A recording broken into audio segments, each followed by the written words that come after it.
Hey, did you see that Arthur Energy's IPO is opening tomorrow? I mean, the electric scooter company? Yeah, I did. eThor Energy, right?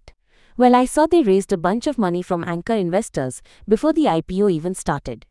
Exactly. It was like 1,340 crore rupees, a lot of money. So, who are these anchor investors anyway?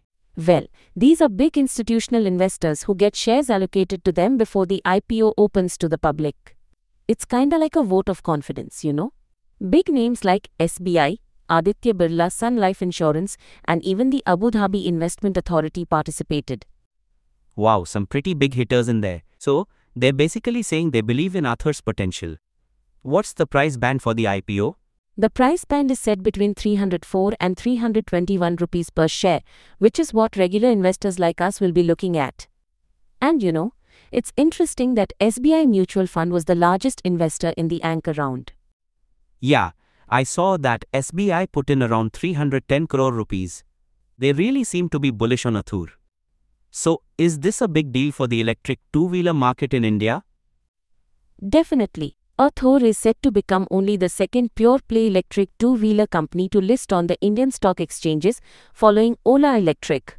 It sort of paves the way for other EV companies. Okay, so it's like they're testing the waters for the EV market in the public sphere? Are there any big winners from this IPO already? Oh yeah, early investors like Tiger Global are expected to see significant returns. I think I saw that Tiger Global could get an 8.3x return on their investment. That's huge.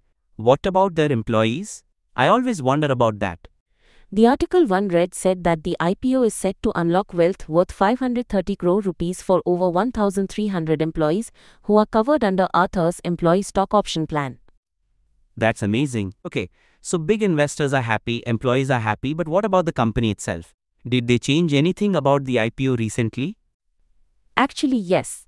They trimmed the size of their fresh issue from 3,100 crore rupees to 2,626 crore rupees. So I guess you could say they adjusted to the current market conditions. The offer for sale component was also reduced by about 50%. Interesting. So what are the potential risks involved with this IPO? Well, every investment has risks, right? One thing to keep in mind is that eThor has been reporting losses since they started. And disclaimer, we advise investors to check with certified experts before taking any investment decisions. Losses? Since 2013? That's a long time. Yeah, according to their red herring prospectus, they mentioned they've incurred losses since their incorporation. The prospectus showed losses of 344.1 crore rupees, 864.5 crore rupees, and 1,059.7 crore rupees for fiscals 2022, 2023, and 2024 respectively. Ouch. Those are some pretty big numbers. I mean, what's causing those losses? A couple of things. The company said that the dip in revenue for the fiscal year ending March 2024 was mainly due to the reduction in the faster adoption and manufacturing of electric vehicles FAME subsidies, which led to increased prices and lower sales. Are government incentives changing? Yeah, that makes sense. So they're basically saying they might continue to lose money. Exactly. They're saying that profitability will depend on many factors and that they may not realize the expected returns from their investments in manufacturing, distribution, and charging infrastructure. Right? So they need to spend money to grow, but there's no guarantee it'll pay off. Are they burning through cash quickly? Yes, they have logged negative cash flows from operations continuously since their incorporation. The RHP figures show negative cash flow from operations to the tune of hundreds of crores each year. So losses and negative cash flow, that's something investors need to consider carefully. What about their market share? How are they doing compared to other players? Well, that's another area where they're facing challenges. As of December 31st, 2024, Arthur held a market share of 10.7%, while Ola Electric Mobility has 34.1%, TVS Motor has 19.4%, and Bajaj Auto has 18.1%. So they're fourth in the race? Are they trying to do anything to improve that? Yeah, according to a brokerage house, Nuvama eThor is focusing on two new offerings, the EL scooter and the Zenith motorcycle, to expand their addressable market. Okay, new products could definitely help. Anything else they're focusing on? eThor is also adding capacity with a new manufacturing facility in Maharashtra.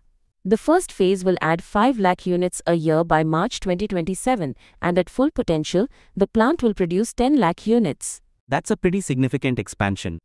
Well, with the IPO opening tomorrow, it will be interesting to see how the market responds. Absolutely. It's a mix of high potential and significant risks. Investors will need to weigh those factors carefully.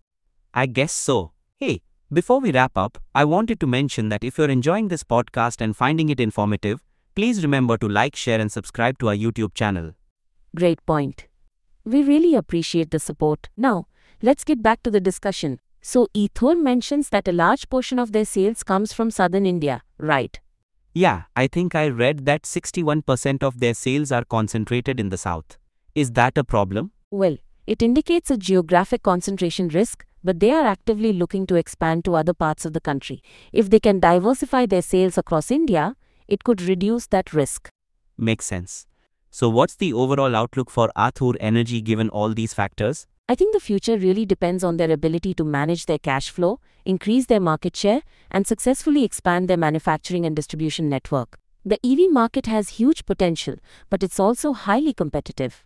Right? They need to execute their plans effectively to stay ahead of the game. It's kind of like a startup navigating a really complex maze, isn't it? Exactly. The company needs to manage costs, innovate and capture market share, all while competing with established players. But with the electric vehicle sector booming, there's a lot of opportunity too.